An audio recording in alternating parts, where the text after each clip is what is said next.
नमस्कार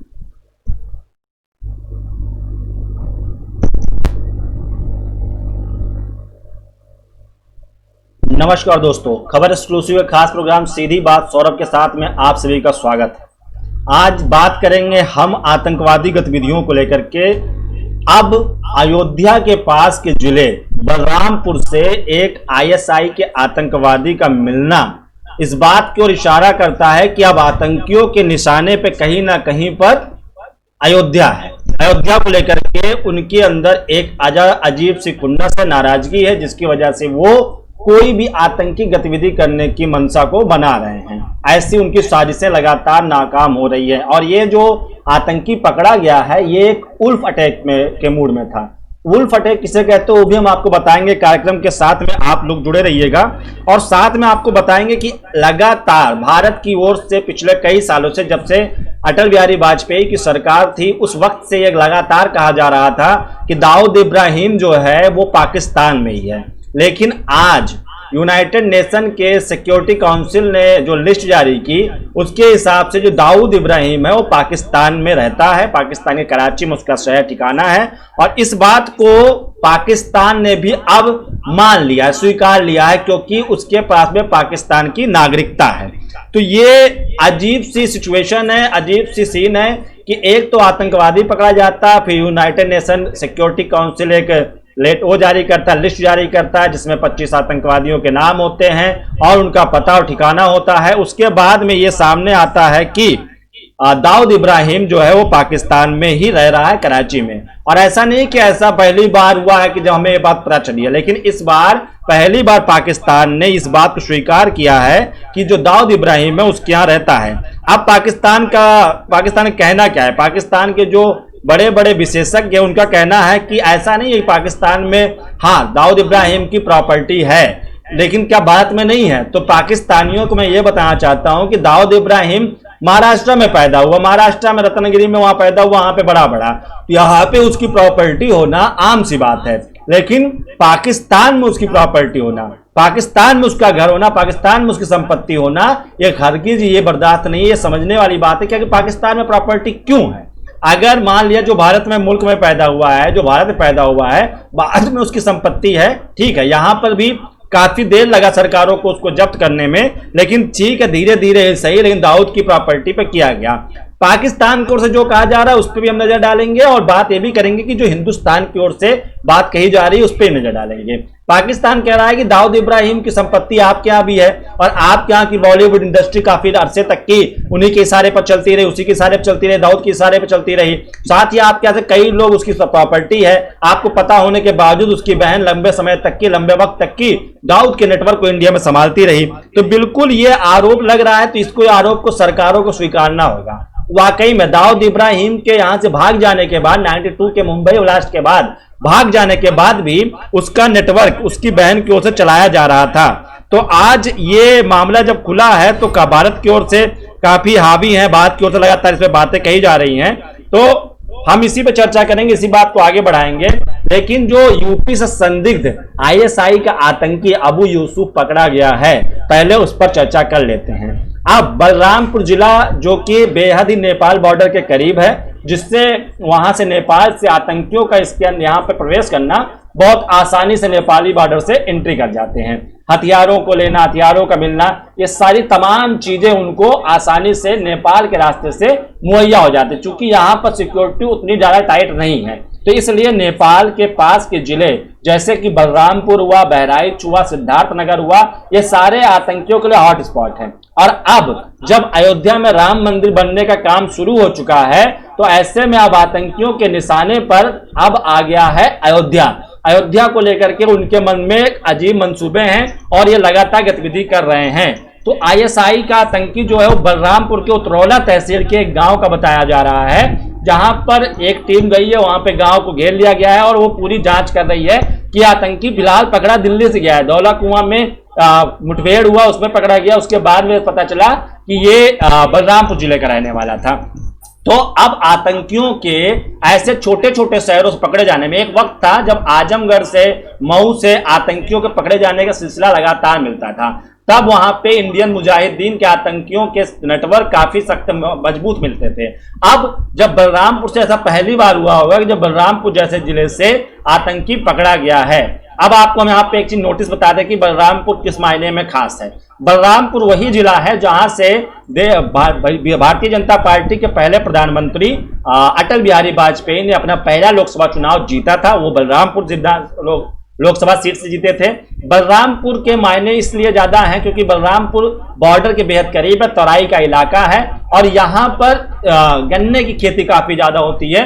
तो बलरामपुर के मान उसको लेकर के बलरामपुर का जो महत्व है। दूसरा महत्व क्या है, यहाँ के एक तहसील है तुलसीपुर जहाँ पे शक्तिपीठ है देवी पाटन शक्तिपीठ है और जो कि गोरक्षनाथ पीठ के अंडर में आता है, मतलब उसकी देख रेख योगी आदित्यनाथ के मठ में ही होता है। तो ऐसे में शक्तिपीठ के देखभाल जब सीएम मुख्यमंत्री योगी आदित्यनाथ का गोरखपुर के बाद में दूसरा बड़ा पड़ाव जो पूर्वांचल में है वो तुलसीपुर का देवी पाटन मंदिर है। तो ऐसे में देखा जाए तो मुख्यमंत्री का कहीं ना कहीं पे बलरामपुर जिले से काफी बेहद लगाव है और वर्तमान जो सरकार है उसका भी बलरामपुर जिले से काफी ज्यादा अटैचमेंट है। ऐसे में बलरामपुर का रहने वाला आईएसआई का आतंकी जो उतरौला के रहने वाला अबू यूसुफ, अब उसको लेकर जांच की जा रही है। बड़े बड़े अधिकारी उनसे पूछताछ करेंगे उससे और उसके बाद सामने निकल के आएगा कि आखिर और कौन कौन है इस मामले में। क्योंकि अब आपको एक फिल्म याद होगी जो हॉलीडे फिल्म आई थी, स्लीपर सेल्स के बारे में आप बता दें तो ये स्लीपर सेल्स होते हैं। इनको इतना पता है कि इनको करना क्या है, इन्हें ये नहीं पता इनसे करवाने वाला कौन है, इनके साथ में कौन कौन है और कितने लोग इस अटैक को करने वाले हैं। ये अपने अपने जिम्मेदार होते हैं। वुल्फ अटैक क्या होता है उसको आप बताते हैं। वुल्फ अटैक होता है जब एक इंडिविजुअल आदमी होता है आतंकी जो कि अटैक के लिए छोटे मोटे हथियार का इस्तेमाल, बंदूक का इस्तेमाल कर लिया, चाकू का इस्तेमाल कर लिया या प्रेशर कुकर बम का बना लिया, मतलब छोटे मोटे हथियार से छोटे मोटे मॉब को ये लोग टारगेट करते हैं। तो ये लोगों का ये उसी के अटैक की तैयारी में था वुल्फ अटैक। तो ऐसे में ये लोग टारगेट क्या बनाते हैं, कोई भीड़ भाड़ वाला इलाका। भीड़ भाड़ वाला इलाका कौन सा होगा, मंदिर हो गया, कोई मस्जिद हो गई, कोई देवालय हो गया, इस तरीके की जगह होगी, क्या कोई मार्केटिंग प्लेस हो गया। लेकिन इस वर्तमान समय में जब कोरोना काल चल रहा है तो ऐसे में भीड़ वाले इलाके बहुत ज्यादा नहीं है। तो फिर ये अटैक की तैयारी में था और इसका पोल खुल जाता है, एनकाउंटर होता है जिसमें पकड़ा जाता है।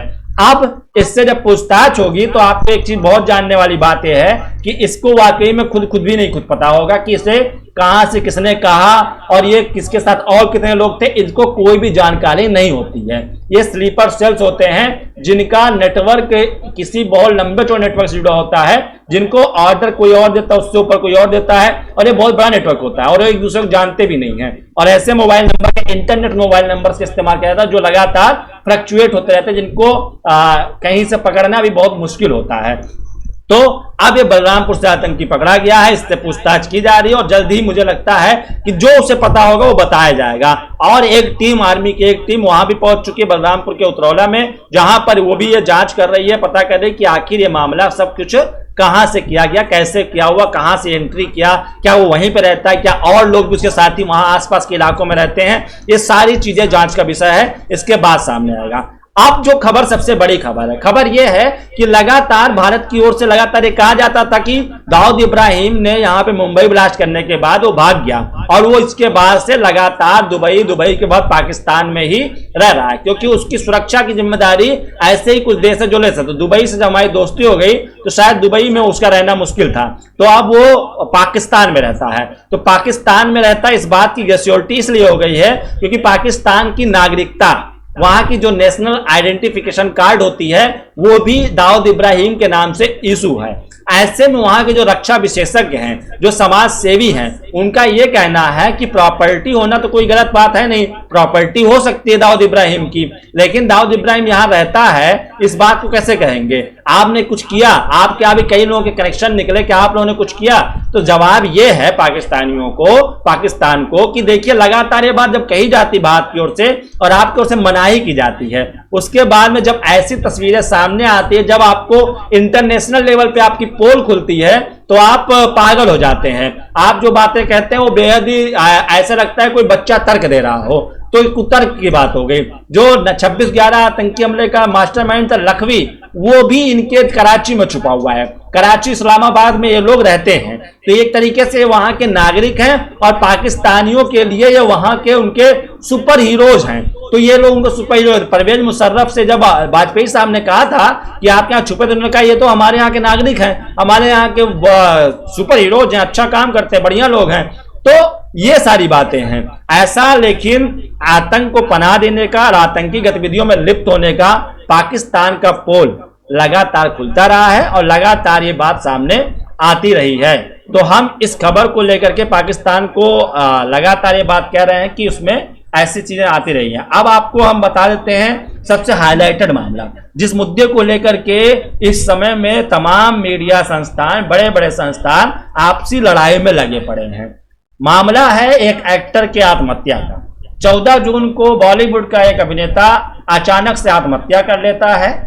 फिर खबर फैलती है कि वो आत्महत्या इसलिए किया उसने क्योंकि उसे इनसाइडर्स ने, जो नेपोटिज्म है, उसने उसको इस तरीके से परेशान कर दिया, इस कदर परेशान कर दिया कि उसने अंत में खुदकुशी का रास्ता अपना लिया।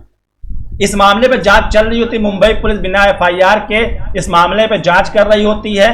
तब तक तकरीबन 55 दिन बाद, 45 दिन बाद में एक्टर के पिता की ओर से केस दर्ज किया जाता है कि बिहार में कि उसकी हत्या हुई है और उसके पैसे के गबन का मामला है। मामला बिल्कुल बचल जाता है और एक्टर की गर्लफ्रेंड पर पूरा शक चला जाता है। अब उससे पूछताछ होने लगती है। फिर वही सरकार अपील कर देती है CBI जांच की, केंद्र CBI जांच का निर्देश दे देती है। मुंबई सरकार सुप्रीम कोर्ट जाती है और कहती है कि नहीं, हम जांच कर रहे हैं और इसमें CBI की कोई जरूरत नहीं है। लेकिन सुप्रीम कोर्ट तमाम दलीलों के बाद में यह फैसला सुनाती कि मामले की जांच CBI करेगी। अब CBI जांच करने के लिए मुंबई पहुंच जाती है और वहां पे जांच की प्रक्रिया शुरू करती है।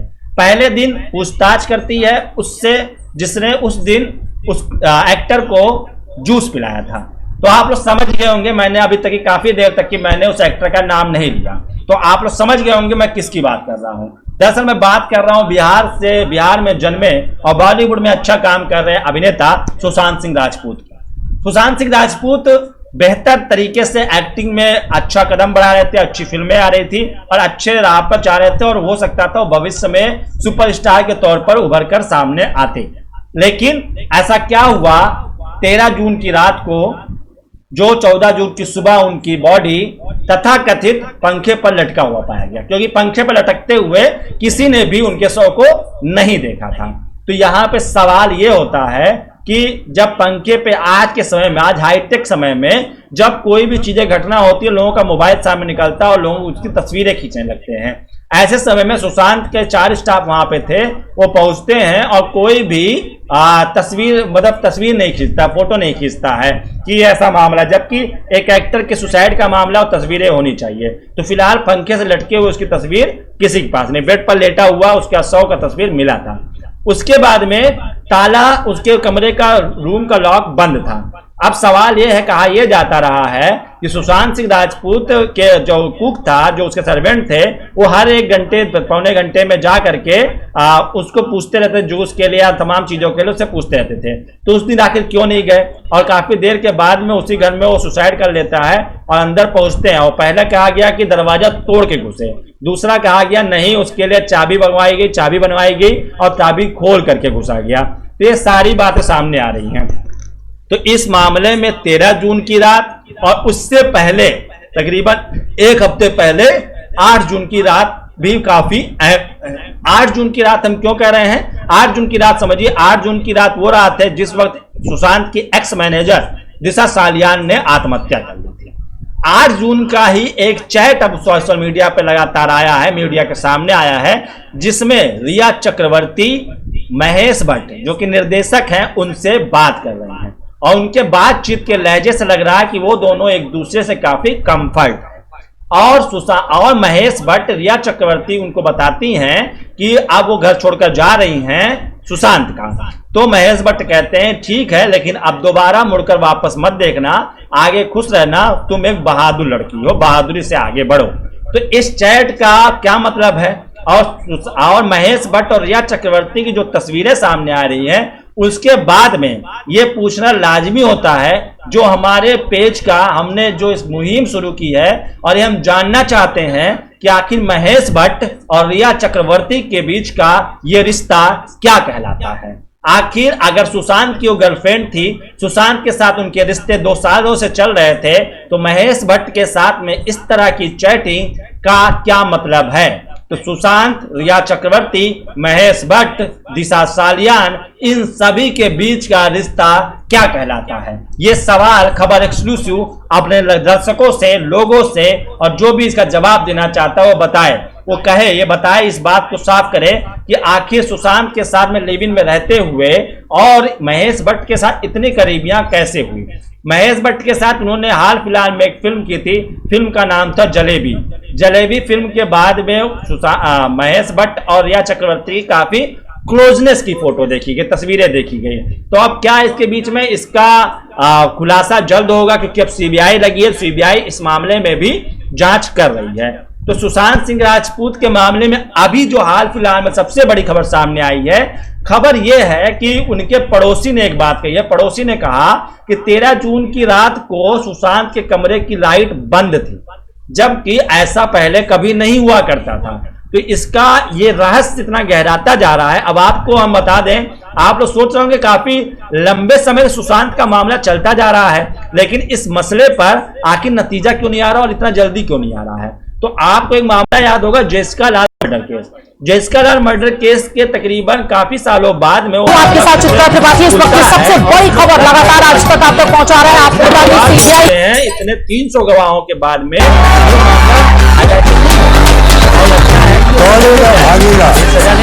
बाबा के लिए कुछ भी करेगा। हम मैन ऑफ ऑल चीज दौड़ेगा, भागेगा, बाबा ऑल सीजन के लिए कुछ भी करेगा। हम मैन ऑफ ऑल चीज। ऐसे एक बहुत बड़ी टीम 28 से 30 अधिकारियों की एक बहुत बड़ी टीम जो इस वक्त सुशांत के घर के भीतर मौजूद है और लगातार जांच पड़ताल को आगे बढ़ा रही है। बड़ी जानकारी निकल कर ये सामने आई है कि अब ये टीम रिक्रिएट करेगी क्राइम सीन को। सुशांत के घर में 2 दर्जन फॉरेंसिक एक्सपर्ट इस वक्त मौजूद है और लगातार तफ्तीश जारी है। 6 से 8 सीबीआई अधिकारी क्राइम सीन को रिक्रिएट कर रहे हैं। इस वक्त की बड़ी जानकारी ये भी निकल कर सामने आ रही है कि सिद्धार्थ और नीरज सीबीआई टीम के साथ मौजूद है और लगातार उसे एक एक करके कड़ियों को जोड़ने की कोशिश की जा रही है, क्योंकि इसके पहले कम से कम सिद्धार्थ पठानी जो कि सुशांत का दोस्त उनके साथ ही रहता था, उसने जो बयान दिए हैं वो अलग अलग बयान सामने आए हैं। अब सवाल यह है कि आज सिद्धार्थ पठानी की ओर से सीबीआई की ये जो भारी भरकम टीम है उसको क्या जानकारी दी जाती है। नीरज जिसने आखिरी बार जिंदा देखा था सुशांत सिंह राजपूत को, जिसने क्या नहीं, इस चीज को लेकर के अभी इस पर जांच चल रही है और इस पर इसके बाद कोई इसको लेकर के सवाल जवाब चलेंगे। और कई सवाल हैं, वो हम आपको लगातार एक एक करके आपको बताते जाएंगे। सवाल क्या है कि सुशांत सिंह राजपूत की मौत होती है और इनसाइडर बनाम आउटसाइडर चलती है, और ये सोशल मीडिया की बहुत बुरी आदत है कि जो किसी को आरोपी तय कर देता है। क्या सोशल मीडिया पे तथाकथित ट्वीट करने वाले अब करण जौहर या इन लोगों से माफी मांगेंगे? इस तरीके की नेपोटिज्म की बात जो भी चीजें कह रहे हैं वो चीजें अब शायद चीजें होंगी। कुछ मैसेज आ रहा है, मैं देख लेता हूं। साउंड टेक्निकल प्रॉब्लम, मेरे हिसाब से अब सही हो गया होगा, क्योंकि वो कुछ समस्या कभी कभी तकनीकी तौर पर आ जाती हैं। खैर अब उसको सही कर दिया हमने। तो ये मामला लगातार चल रहा है और ये बात पे, इस मसले पर हम लगातार आपसे चर्चा कर रहे हैं और खबर एक्सक्लूसिव की ओर से इस मुहिम को भी छेड़ा गया, इस बात को भी कही जा रही है और इस पर हम लोग लगातार बात करते भी रहे हैं और करते रहेंगे जब तक कि सुशांत सिंह राजपूत को इस तरीके से इंसाफ नहीं मिल जाता है। क्योंकि हम लोगों की कोशिश ये है, हम लोग का हमेशा मकसद ये रहता है खबर एक्सक्लूसिव का कि इंसाफ दिलाया जाए। इंसाफ मिलना बेहद लाजमी है। अब सुशांत सिंह राजपूत ने सीबीआई जांच करे, पहले दिन कुक जो नीरज है, अब सवाल है कुक जो है उसने सुबह 4 बजे, एक व्यक्ति है उसको आत्महत्या करनी है। सवाल देखिए, आप सिचुएशन देते हैं, आप उसमें अपना जवाब खुद ढूंढिएगा कि एक व्यक्ति है जो आत्महत्या करने वाला है, वो सुबह उठता है, जूस मंगाता है, जूस पीता है, वर्कआउट करता है, उसके बाद में वो अपने कमरे में जाता है, अपना कुर्ता निकालता है, गले में लगाता है, पंखे से लटक करके आत्महत्या कर लेता है। अब ये बात बेहद समझने वाली बात है कि ऐसा कौन करता है। आत्महत्या करने वाला व्यक्ति क्या पहले सुबह उठेगा, जूस पिएगा, फिर वर्कआउट करेगा, उसके बाद जाकर फांसी पर लटक जाएगा। क्योंकि उनकी डेड बॉडी को किसी ने पंखे पर लटके नहीं देखा और उनके गले पर जो निशान बने थे वो भी काफी शक के दायरे में आते हैं, क्योंकि उनके गले पर जो निशान बना था वो कहीं से फांसी का नहीं लग रहा था। ऐसा लग रहा था जैसे उनका किसी ने गला घोट दिया। तो ऐसा क्या वजह था कि सुशांत की हत्या हुई? अगर हत्या हुई तो क्यों हुई, इसके पीछे भी लॉजिक क्या है? तो क्या हत्या के पीछे कोई पैसों का घोटाला था, पैसों की गड़बड़ी थी, या कोई ऐसी दुश्मनी थी जिसकी वजह से लग रहा था कि अब सुशांत उनके लिए नुकसान बनने वाले हैं? ऐसा क्या सुशांत के पास था बताने को, या जानते थे सुशांत जो उनके लिए नुकसान था, जिन्होंने उनकी हत्या की कोशिश की? ये अभी हम उस बात को एंगल दे रहे हैं कि अगर सुशांत की हत्या हुई है तो, लेकिन सवाल काफी सारे हैं और जवाब अभी तक की किसी के पास नहीं है। मुंबई पुलिस जो लगातार बहुत बड़े बड़े दावे करती रही है, वो सुशांत मामले में एक भी सवाल का जवाब नहीं दे पाई थी।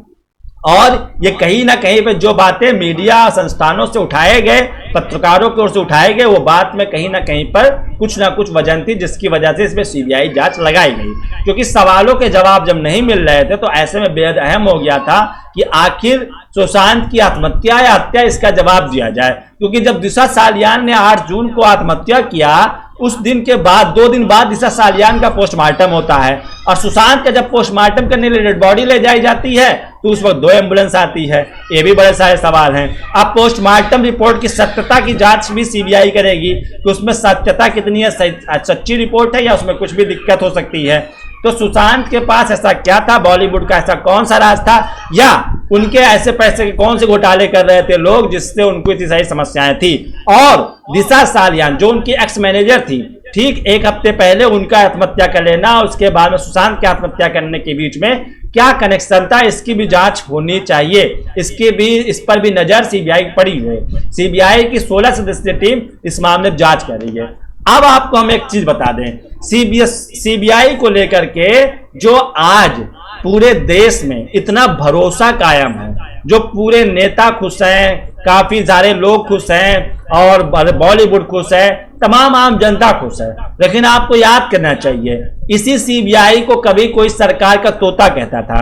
कोई कहता था सीबीआई सरकार की बोली बोलती है और सीबीआई कहने को रह गई है कि निष्पक्ष जांच करती है, लेकिन वो सरकार के अकॉर्डिंग जांच करती है।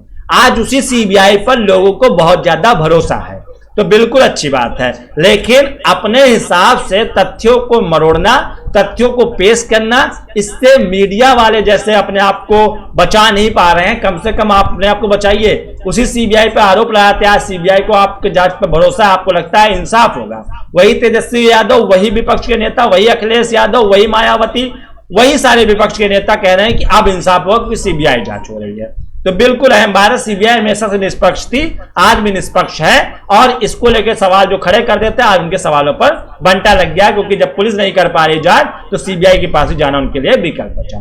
तो इसी सीबीआई पर सवाल उठा देते हैं। ऐसे भी बहुत सारे लोग हैं जो सुप्रीम कोर्ट के फैसलों पर सवाल उठा रहे हैं इस वक्त में। क्यों? क्योंकि फैसला उनके मन मुताबिक नहीं आया है। तो ऐसे लोगों को, जो ये लोग हैं जो देश के उन व्यवस्थाओं पर सवाल उठाते हैं जिन पर ही देश का संविधान टिका है, जिस पर देश के लोग, शरीफ व्यक्ति और निर्दोष व्यक्ति जीवित हैं, जिनके न्याय पर भरोसा है, जिनको लगता है कि यही न्याय करेंगे, चाहे वो सीबीआई हो, चाहे वो सुप्रीम कोर्ट हो, और इसके बावजूद जब उन पर सवाल खड़े होते हैं तो बेहद शर्मनाक होता है। तो दोस्तों, आज के लाइव प्रोग्राम में हमने बात किया, पाकिस्तान ने भी अब स्वीकारा है कि दाऊद नागरिक हमारा है। तो ये पाकिस्तान ने स्वीकार कर लिया है, और अयोध्या में राम मंदिर के निर्माण के बाद से उसके पास के जिले बलरामपुर से एक आतंकी ISIS का आतंकी जो कि दिल्ली से पकड़ा गया, उससे पूछताछ होगी। तो क्या अब आतंकियों का ठिकाना बदल रहा है, आतंकियों का निशाना बदल रहा है? क्या अब आतंकियों का अगला टारगेट अयोध्या है? ये सारी चीजें अब चर्चा का विषय है और ये नए चर्चाओं को जन्म दे रही है। चूंकि बलरामपुर से आतंकी पकड़ा गया, बलरामपुर मामले जिले देखा तो काफी पिछड़े जिलों में गिना जाता है, उसकी गिनती होती है, उसके बावजूद वहां से आतंकी गतिविधियां, साजिश चल रही हैं। अब इस बात को लेकर के वहां पे आर्मी अलर्ट रहेगी और वहां पर इस बात का जांच होगा, और ये पता भी करना चाहिए कि और कितने लोग वहां पर पाकिस्तान की, हिंदुस्तान में रह करके पाकिस्तान की सरपरस्ती को कबूल करके बैठे हैं, उनके इशारों पर काम कर रहे हैं, उनके इशारों पर जी रहे हैं। तो ऐसे लोगों को पकड़ना, ऐसे लोगों को पर्दाफाश करना अब बेहद अहम हो गया है। तो आज के कार्यक्रम बस इतना ही, और कार्यक्रम के अंत में आप लोगों से वही दरख्वास्त कि आप लोग कोरोना से अपने आप को सुरक्षित रखें। सबसे पहली और अहम बात हम आपसे ये कहना चाहेंगे कि आपके दिमाग में कई बातें पनप रही हैं कोरोना को लेकर के, तो उन बातों को समझिए, जैसे कि गले में खराश हो जाना, सर्दी हो जाना, जुकाम हो जाना, महक स्मेल का नहीं आना, सिर दर्द होना, शरीर का भारीपन लगना, ऐसे तमाम चीजें हैं जो आपको कोरोना की वजह मानी जाती है। लेकिन आप अगर इन चीजों बहुत फोकस करेंगे तो आपको ऐसी परेशानियां महसूस होंगी, और अगर इनमें से कोई भी लक्षण आपको लगता है तो हॉस्पिटल जाने के बजाय आप खुद भी इसका इलाज कर सकते हैं। इलाज क्या है, आप लोग क्वारंटीन कर लीजिए, हरे भरे फलों को खाइए, ताजा सब्जियां खाइए, और काढ़ा पीने से आपको इसका बहुत ज्यादा फायदा मिलेगा। तो इस तरीके से आपने आपको कोरोना से बचा लेंगे। और अगर आपको लगता है समस्या ज्यादा है तो आप तुरंत अपने आप को अस्पताल के लिए एडमिट करें और वहां पर अपने इलाज को आगे जारी करवाएं। जो लोग बुजुर्ग हैं, जो बीमार हैं, वो अपने ज्यादा एहतियात बरतें, अपने स्वास्थ्य को लेकर के ज्यादा फिक्रमंद रहें, और उनके आसपास के लोग भी इस बात को मानें। और ज्यादा चीज बातें ये है कि कोरोना को लेकर के डरना नहीं है, कोरोना से लड़ना है। लेकिन लड़ने का मतलब ये नहीं है कि आप उसके सामने जाके खड़े हो जाइए। आपको लड़ना मतलब ये है कि आपको उससे बचने की प्रक्रियाओं को अपनाना है, मास्क पहनना है, सोशल डिस्टेंसिंग का ध्यान रखना है। ये तमाम चीजें करने से आप लोग कोरोना से बच जाएंगे। आपके घर में कोई बुजुर्ग है, कोई बीमार है, तो आप कोशिश करिए कि उससे थोड़ी दूरी बनाकर रहें, उसको मार्केट या सोशल डिस्टेंसिंग का पालन करवाइए, भीड़ भाड़ वाले इलाकों में जाने से बचिए। देखिए, जो मास्क का इस्तेमाल है, सैनिटाइजर का इस्तेमाल है, ये सब आपको कोरोना होने के खतरों से बचाने में तकरीबन 99% तक की आपकी मददगार साबित हो सकते हैं। लेकिन 100% आप बच जाएंगे इसकी गारंटी नहीं है, लेकिन आपको ये करने से आप ये मान लीजिए कोरोना आपको नहीं होगा। तो कोरोना से बचना है, आप लोगों को अपने आस पड़ोस में बचाना है और जागरूक होना है। आपको एक बात का यकीन नहीं होगा, जिस वक्त से कोरोना फैला और लोगों ने इन सभी चीजों का इस्तेमाल करना शुरू किया है, तो ऐसी तमाम बहुत सारी बीमारियां हैं जो लोगों में बहुत कम हो गई हैं। जैसे कि उनको सर्दी जुकाम या फिर इस तरीके की चीजें बहुत कम होने लगी हैं, उनको मौसम को लेकर के जो कभी गर्मी में तबीयत खराब होती थी, ये सारी चीजें बहुत कम होने लगी हैं। तो बेहद ही अहम सा सवाल था, बेहद ही आसानी से आपको समझाने वाली बात है। तो आप लोग कोरोना को लेकर के अपने आप को सुरक्षित रखिए, अपने परिवार को सुरक्षित रखिए, और रोजाना रात 8 बजे देखिए सीधी बात सौरभ के साथ। कहां पर? खबर एक्सक्लूसिव के फेसबुक पेज पर। और अगर आपने अभी तक हमारे पेज को लाइक नहीं किया है तो लाइक कर दीजिए, और नोटिफिकेशन ऑन नहीं किया है तो लाइव नोटिफिकेशन ऑन कर लीजिए, ताकि जब भी हम लाइव आएंगे या हमारे चैनल पर कोई भी लाइव आता है तो आपको नोटिफिकेशन तुरंत मिल जाएगा और आप उसको लाइव देख पाएंगे। और ज्यादा से ज्यादा लोगों को आप लोग इसको शेयर करिए ताकि हमारा परिवार और जल्दी बढ़े। और खुशखबरी की बात यह है कि हमारा परिवार 28,000 से ज्यादा का परिवार हो चुका है, और हमारी जो रीच है तकरीबन 50,000 से ज्यादा लोगों की हो गई है। तो आप लोगों का इसी तरीके से प्यार मिलता रहेगा तो हम बेहद उत्साहित हैं, और आप लोग बहुत बहुत तहे दिल से शुक्रिया करते हैं। तो आप लोग हमारे पेज को लाइक कीजिए। और एक अंतिम सूचना आपके लिए है, खबरें पढ़ने के लिए आपको हमारे इस लाइव में एक लिंक दिख रहा होगा, उसमें आप जाकर खबरें पढ़ सकते हैं। जो हमारी वेबसाइट है www.khabar-exclusive.com।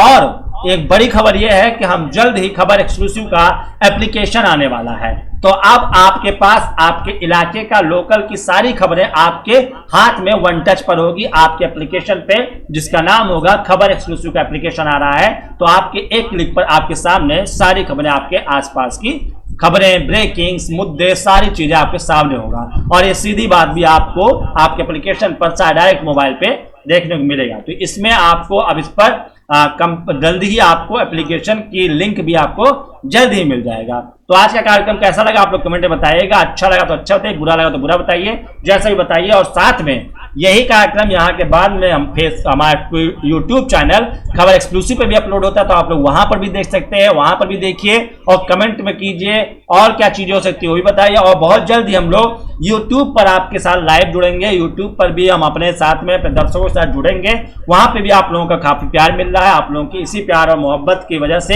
हम लोग ज्यादा से ज्यादा मेहनत कर रहे हैं, हमारी टीम बहुत मेहनत कर रही है, और आप लोग का एप्रिसिएशन, आप लोग का प्यार बहुत ही हम लोग को उत्साहित करता है। तो आप लोग इस तरीके से अपना प्यार देते रहिए, ऐसे प्यार मत दीजिए जैसे सुशांत को दे रहे हैं।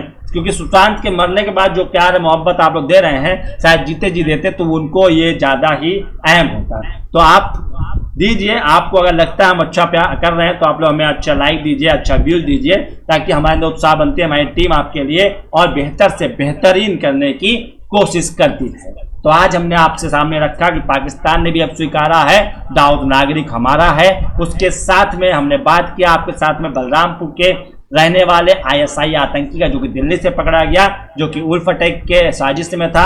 हमने आपसे बात किया सुशांत सिंह राजपूत के मौत के मामले में अब तक CBI की जांच कहां तक पहुंची है, और हमने आपसे बात किया कोरोना से बचने के लिए आपको क्या करना है। तो आप लोगों को जैसा भी लगा हम लोग कमेंट में बताइएगा। आज के लिए बस इतना ही, कल फिर जुड़ेगा रात 8 बजे। तब तक के लिए मुझे यानी सौरभ को दीजिए इजाजत और देखते रहिए सीधी बात सौरभ के साथ। तो खबरें पढ़ती रहिए खबर exclusive.com पर। नमस्कार, शुभ रात्रि।